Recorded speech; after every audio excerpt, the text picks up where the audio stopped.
नमस्कार, बहुत स्वागत आप सभी का न्यूज 18 इंडिया के डिजिटल प्लेटफॉर्म पे। मैं हूं शिवांगी द्विवेदी आपके साथ और आज हम बात करने वाले हैं भारत के सबसे ताकतवर हथियारों में से एक के बारे में।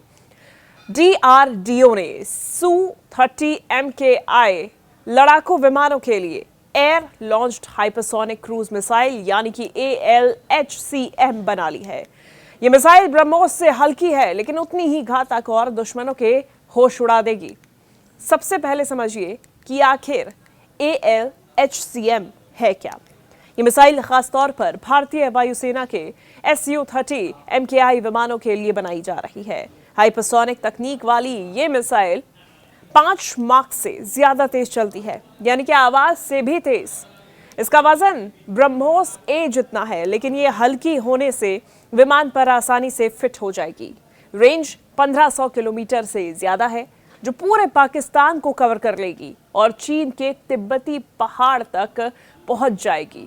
अब ऐसे में हाइपरसोनिक स्पीड की वजह से इसे रडार पर पकड़ना, ट्रैक करना या फिर रोकना नामुमकिन है। डीआरडीओ इसे ड्यूल कॉम्बिनेशन रैमजेट यानी कि DCR तकनीक से बना रहा है। इससे रैमजेट स्टेज फ्यूल से भरा रहता है और स्क्रैम जेट में ईंधन इंजेक्ट होता है, जिससे पूरी रेंज में स्थिर जलना सुनिश्चित होता है। इससे प्रोपल्शन बेहतर होता है और वजन कम रहता है। अब ऐसे में Su-30 MKI पर कैसे फिट होगी? देखिए, Su-30 MKI भारत का मुख्य लॉन्ग रेंज स्ट्राइक विमान है। इस मिसाइल का वजन ब्रह्मोस जितना होने से विमान में कोई बड़ा बदलाव नहीं चाहिए, बस फिट करो और उड़ा दो। अब वायुसेना दुश्मन इलाके में घुसे बिना ही दूर से सटीक हमला कर सकेगी। इसे मिनी ब्रह्मोस कह रहे हैं, लेकिन हाइपरसोनिक पावर की वजह से कहीं ज्यादा खतरनाक।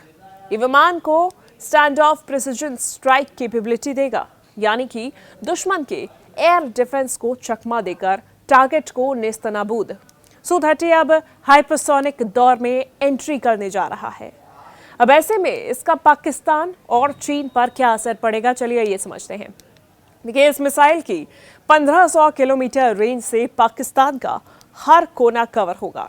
उनके JF-17 थंडर, HQ-9 या फिर LY-80 जैसे चाइनीज डिफेंस सिस्टम इसे रोक ही नहीं पाएंगे। हाइपरसोनिक स्पीड पर दुश्मन को रिएक्ट करने का टाइम ही नहीं मिलेगा।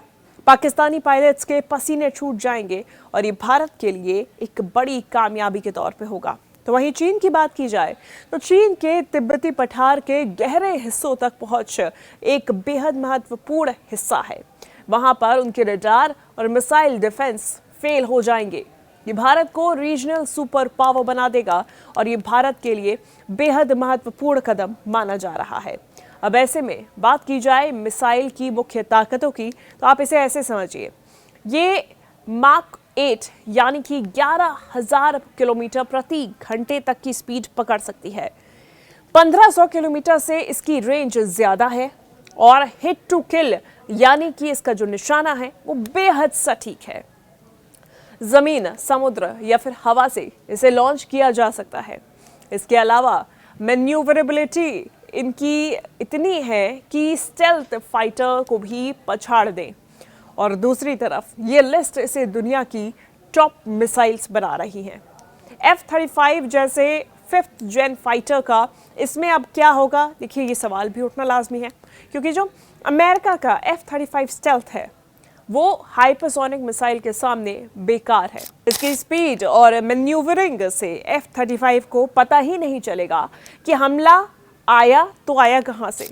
भारत अब सुपरसोनिक और हाइपरसोनिक डोमेन में दुनिया के टॉप देशों में शुमार है और ऐसे में भारत के लिए ये एक बड़ी कामयाबी है। भारत की हाइपरसोनिक प्रगति इस मिसाइल के माध्यम से अब नापी जा रही है। डीआरडीओ के बड़े हाइपरसोनिक प्रोग्राम का एक हिस्सा है। इसमें 12 हाइपरसोनिक सिस्टम्स हैं, हमले और बचाव दोनों के ही। हाल ही में स्क्रैम जेट इंजन का 12 मिनट का टेस्ट किया गया, जो कि सफल रहा। ये HSTDV से आगे की टेक्नोलॉजी बताई जा रही है और ऐसे में भारत अब रूस, चीन और अमेरिका जैसे देशों वाले क्लब में शामिल हो गया है।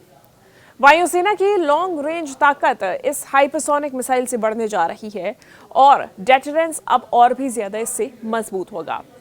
ये सेल्फ रिलायंस की एक अनोखी मिसाल है।